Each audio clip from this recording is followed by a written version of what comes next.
Hi everyone, welcome to a new episode of our podcast. My name is Marko Matushinsky and these are Football Talks 101 at Ultrax. Today with us is Alper. I will let him to say his last name because I will definitely miss it. Alper is a colleague and friend of mine. We met each other at the conference at Turkey before a few months. And I can say that he has an amazing background working in football, in male and female teams, clubs such as Beşiktaş, Galatasaray, and he's also an university professor. But I will stop talking right now and I will let Alper to say something more about himself. Hi. Firstly, I have to say my surname, which is even hard to speak That's in it. Turkish language. So Chikukche is my last name. Yeah, Uh, I just noticed your last name is hard to say, like me. yeah, the same, Matusz- Matushinsky. So it's Matuszewski. long and a little bit hard, and usually people don't know how to write it down or how to pronounce it. So I, Yeah, yeah, yeah. Same it's the same. destiny. Yeah, we have the same problem. Yeah. Like you said, now I'm currently living in Istanbul and as a strength and conditioning coach working in Turkey, and I work with some remarkable clubs, which is you just said that, and Galatasaray, Beşiktaş, and also I work for Bursaspor. Used to be work for male team in Bursaspor and women's team in Beşiktaş and Galatasaray, and also I'm doing some consulting about fitness, like strength and conditioning stuff, some federation in Turkey and some organization in Turkey, like related with fitness, health industry, and also football industry. As academically, I'm now doing my PhD on Marmara University in Turkey, also lecturer in another university in Turkey. I lecture about fitness and strength and conditioning lessons in my university also. And another my background is about a little bit a relation with education stuff. In education stuff, I mean, uh, we give some coursing about personal training and some Pilates training or something like that.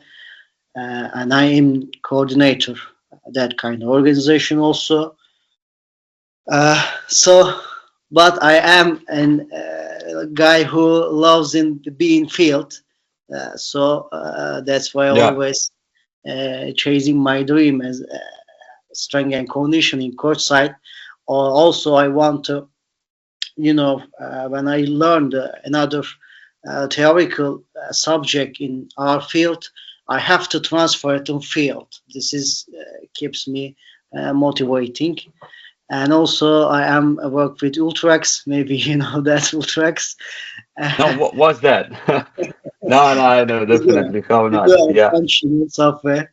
You can mention that a lot of. Maybe I can join data science or the crew in Ultrax. I don't know. yeah. If they, Well, if they this think was if they think me as a qualified, well, according to your background and your approach that you said already, you are definitely qualified. It, you have the theoretical background, yeah, research exactly. background, educational background, field background. So you're a mixture of everything. And yeah, just before we start recording this, we talked about it. So people, stay tuned. We will make something also in the Yeah, future, but let's keep this a secret a little bit. And I will start immediately with the first question, and you tell us your background. And I think that the listeners will definitely enjoy what you have to say. And the first question is quite simple. It's about organization and communication in football teams. Uh, this is something that we don't talk too much, on podcast episodes about football and working in football. But from my perspective, organization, yourself as a coach and conditioning coach, and communication channels are quite important. So, how do you approach to this problem? How do you communicate with your athletes or maybe with your staff members, and how you organize it, this channel with them? Uh, this is actually it's look like field apart subject, but it's so in field subject because if you have a good communication, you can manage the whole process. It's like training periodization and talking the other stuff, especially when the players return for rehabilitation, and it's or when you're describing your training sessions important and your training session designed to head coach, you have to explain yourself very well. Also, player as well too. So it's you know when you communication, especially your players, you have to use the clear communication because it is simple. You have to show them that you are on the same team. That's You it. know, if athletes feel that sense of unity, you have already solved a lot of communication problem. When they see that we have both want the same thing as a coach and player. Actually, we have all of us want same thing, improve their performance. So it's fosters trust and understanding. And that's why I think the communication really has a key role in that kind of process. And also, That's it. Yeah. you know, in my opinion, you have some tools when you communicate, when you express yourself as a strength and conditioning coach. It's like I always use presentation. May just show you one of them. When you do Yeah. presentation, both your players, your technical staff, even your managers, uh, this is allows you express yourself and very well and effective. Yeah. Uh, well, I really like how you explain the whole communication, how is it important, and as I like to say, you can have the best program and the best periodization, but if you don't know how to communicate this to your coaches and to your players, definitely you will miss something. Perfect. If we don't have something to add to this topic, I would like to start with second one, and the second one is preseason testing and programming according to that.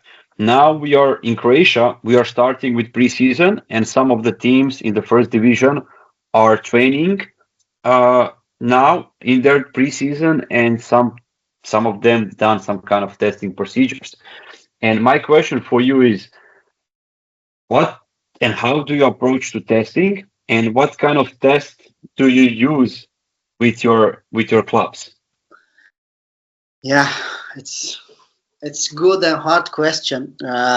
Before that, answer that question, just a little bit want to add to something about communication part. Uh, Yeah, just that. when we managing the diverse personality, as a coach, it's one of the struggle part. It's one of the hardest part of that communication side because you have to approach each player with carefully. Personally, I use that my humor of sense, especially in the field during training session. It's also allows to create a bond with player, and you can use a it's kind of tool because some players cannot communicate very well and cannot open himself or herself to you expressing very well. So I can use that kind of strategies and also it's make a bond with coach and player. And during the training, especially in warm up session, I make a joke and I have to try to catch the player, which can we can create communication and it lasts at least a couple months or whatever it takes. And after that, adding, I turning your question about preseason. Yeah. Preseason and testing and programming. My approach is preseason. Maybe you cannot agree with me this subject because I'm thinking a little bit different. Uh, About testing part, some coaches prefer testing early in preseason, but I'm not a fan of this kind of approach because early tests often don't provide realistic values, because they took so early testing, and it's not good reflection of our players' values. So I wait I until I understand. know. I wait until I know the team better before conducting tests. Initially, my focus is on, in first place, my focus is on injury prevention rather than performance because I have to observing, you know, during the earlier of pre-season, because injuries can happen suddenly, but you can see the performance. Uh, so I'm preferring wait a little bit for testing in preseason,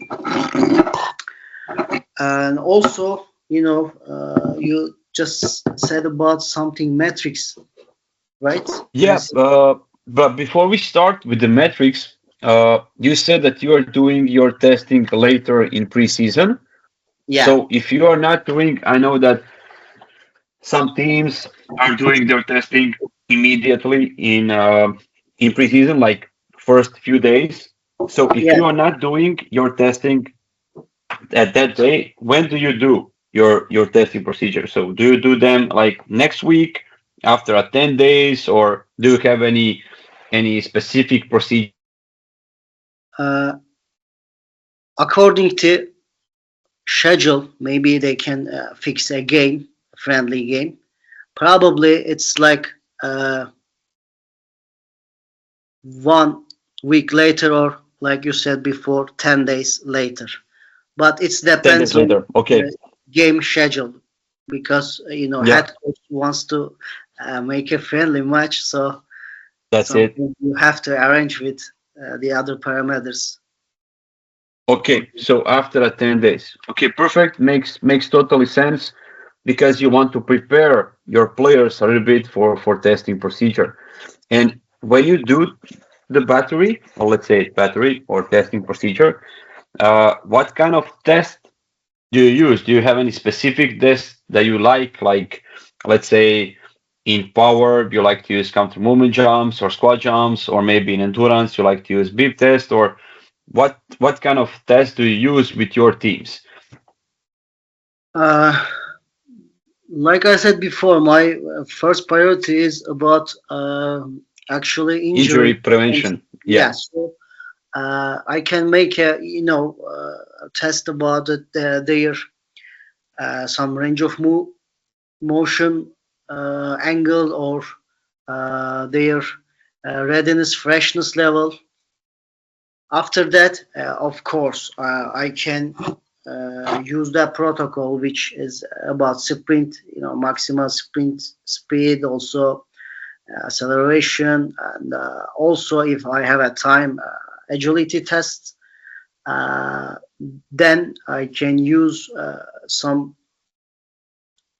endurance tests. I prefer intermittent fitness tests, so I can calculate anaerobic speed reserve, and maybe I Hmm. can make an arrangement about their interval training sessions for anaerobic speed reserve and their maximum aerobic speeds.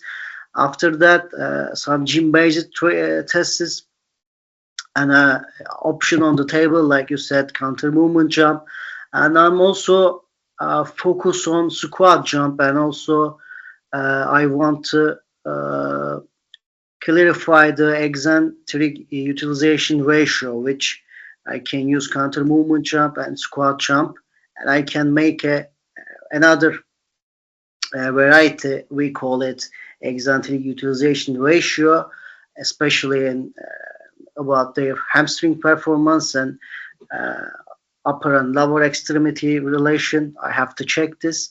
And also I can use a drop jump for reactive strength index. Maybe I can make another plyometric profile for my players. Okay. Uh, Also, like I said before, maybe if I have a time, functional movement screen and landing error score system, I can use it if I have a time. Yeah, it's this kind of battery. It's quite comprehensive. You have all the profiles that you need: endurance, power, plyometrics. But like you said, it all depends on how much time you have. And Yeah. you already tell us what kind of metrics do you use. So I like that you use executive utilization ratio, you use RSI. I like to check the metric profiles and everything. My next question about this topic and the last one in this section is we said at the beginning that you work with male and female teams. And when it comes to testing, do you change something, when you are testing male teams and when you are testing female teams? Do you use the same testing procedure or you change it? Actually, using same, but some crucial points between male and female teams. So uh, you have to understand their physiological demands and differences, and especially during the test day, you have to know about some their menstrual cycle or something like that, because it's affect all the process, and we are making another study about it, that, and about women's Yeah. menstrual cycle. But beyond that, I uh, practically use same test procedures during male and female teams. Okay, But perfect. like I said before, landing error score system is could be more beneficial for women, because uh, about their Q angle of their pelvis and femur bone. So you can Yeah. use the landing error score system as a uh, predict, Yeah. especially during squat session. To guide your exercise decision making and so on. I like that you finish with this sentence because it's connected with our next topic, and our next topic is strength training and exercise selection. So when it comes to strength training, how do you program it? How often do you do strength training, let's say in preseason and in season? So what is your approach? And pre-season and in season, maybe again you cannot agree with me this subject, because I don't like it. Call it pre-season and in season. Definitely, there are separate times, but in pre-season and also in season, I have to focus on player performance improvement. So that's why I'm using similar program designing, but of course, especially in preseason, the environment can allows you more beneficial recovery. So it's affect all of that, the part of this process. But when I designing strength training programs, uh, unique demands of different players and player states, by the way.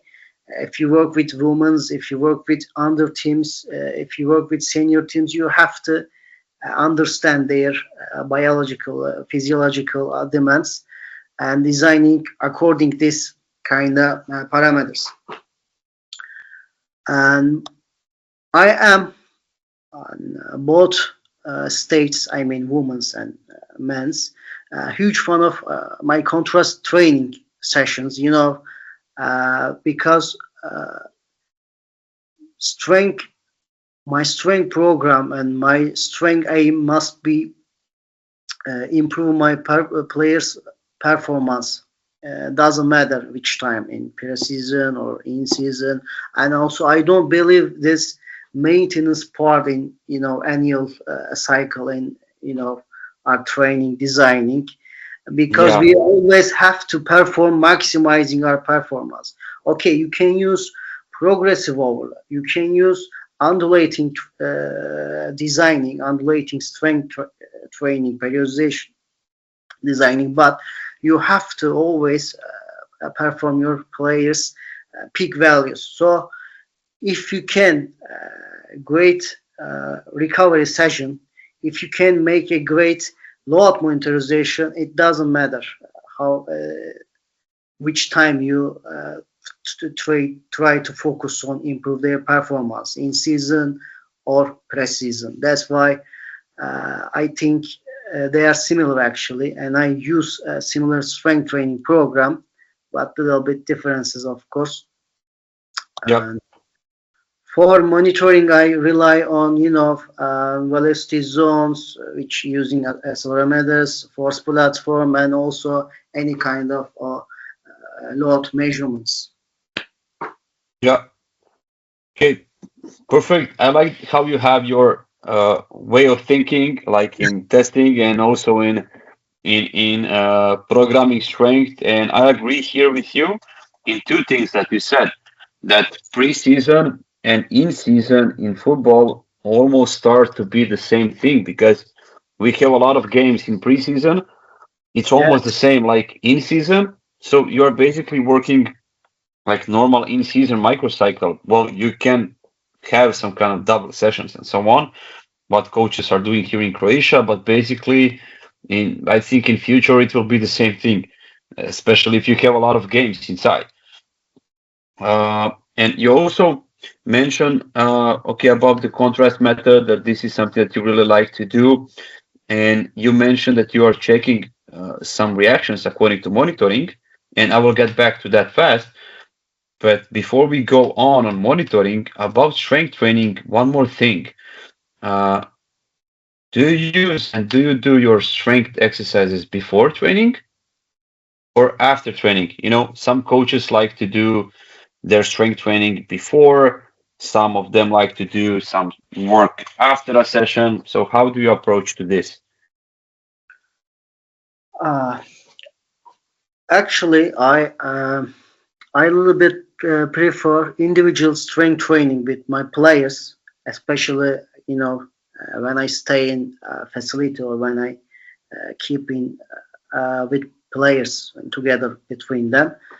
Uh, in a team, maybe 2 times in a week, and I don't want to say before or after training. It must be main session on training. Then player can go to field, so can they can do another field demands training, whatever it takes.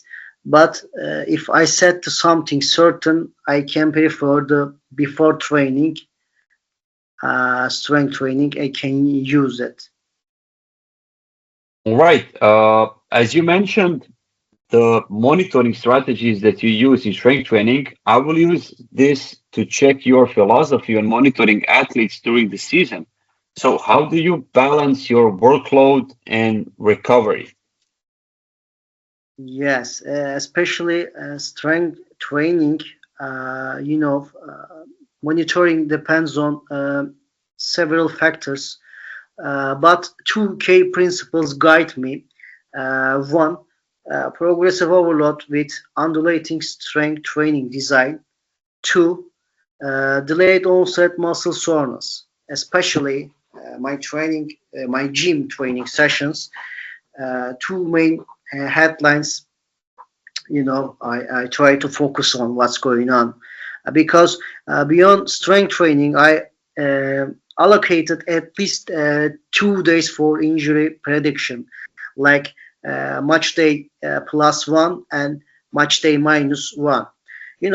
Tracking data like HRV, heart rate, thermal camera results, even GPS distances and RPA, helps to compare players' status throughout the season actually.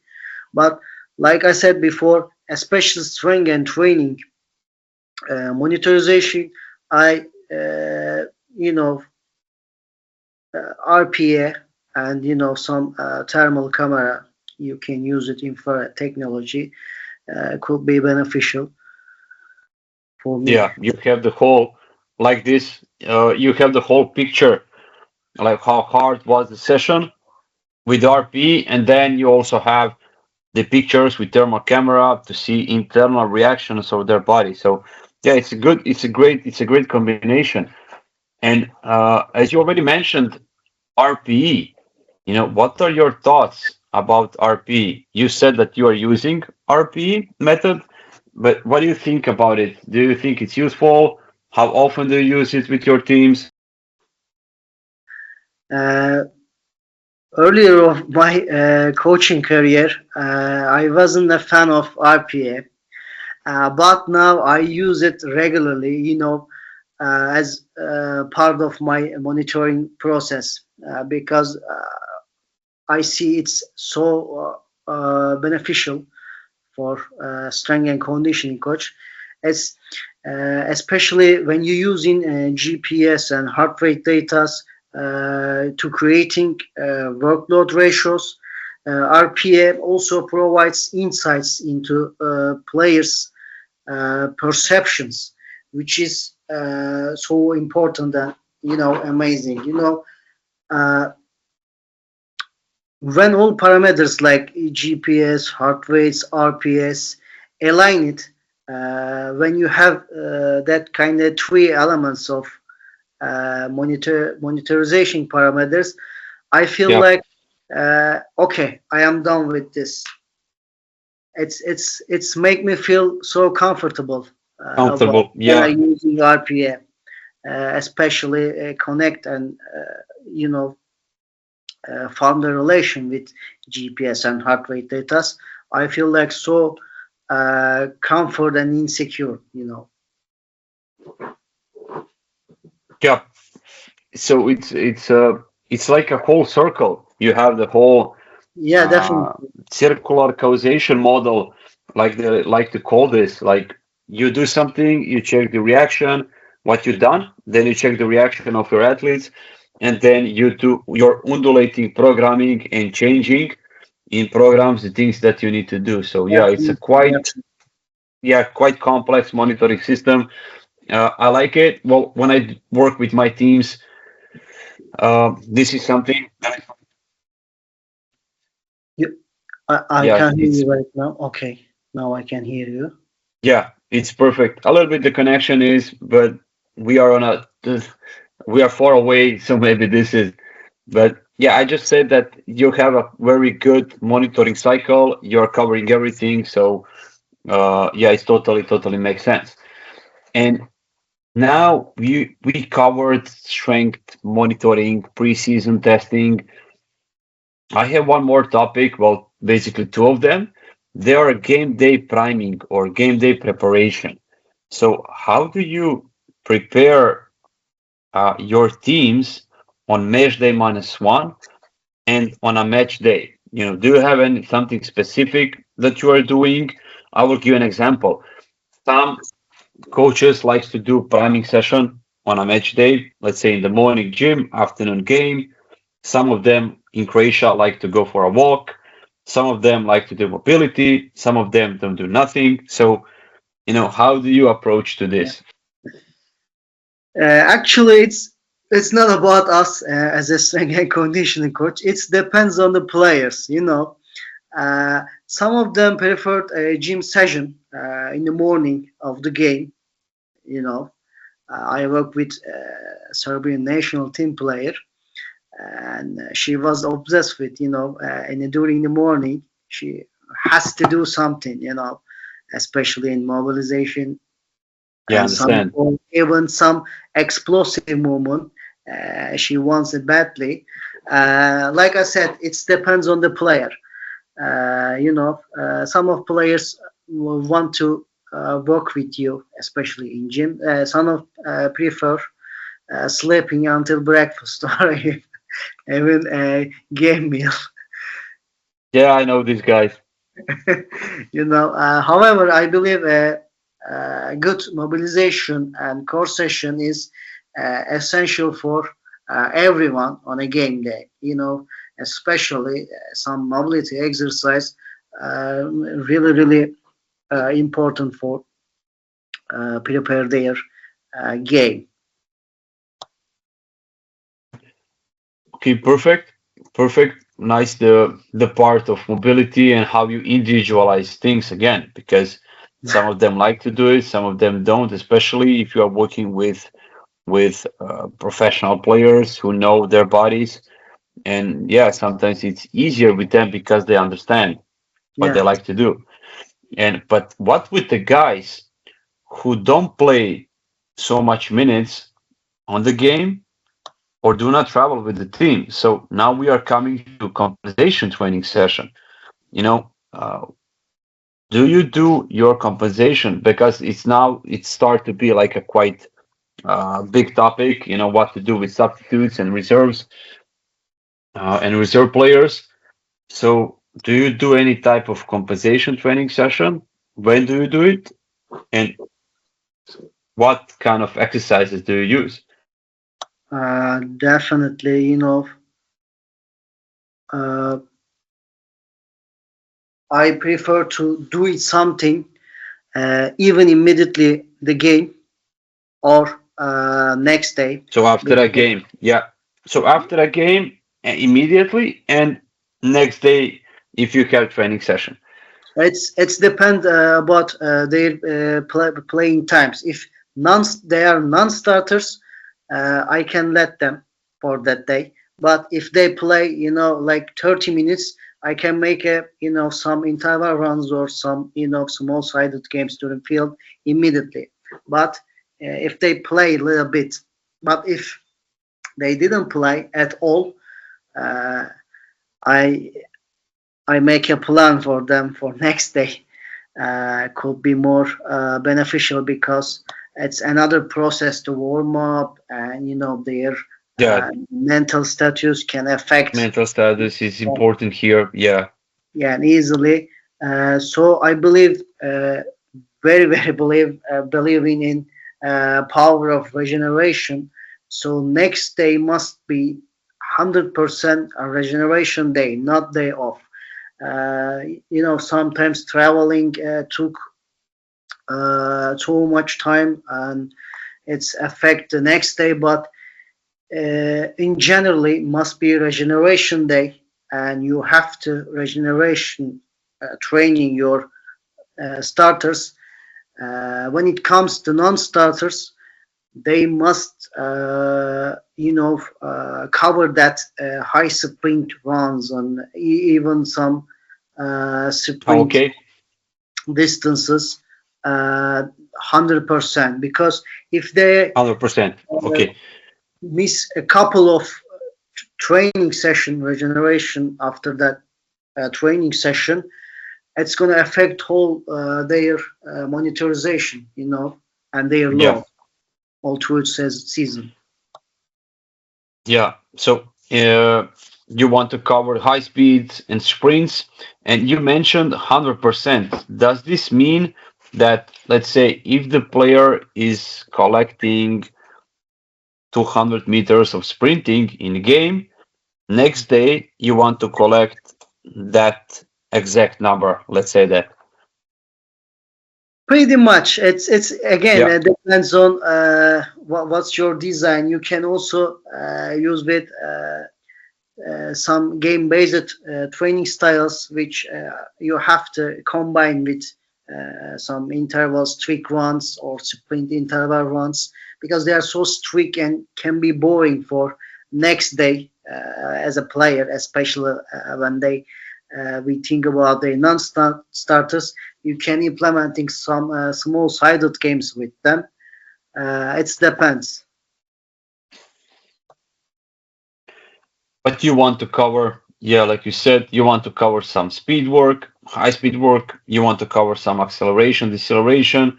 So you want to cover basically everything that is happening in a game.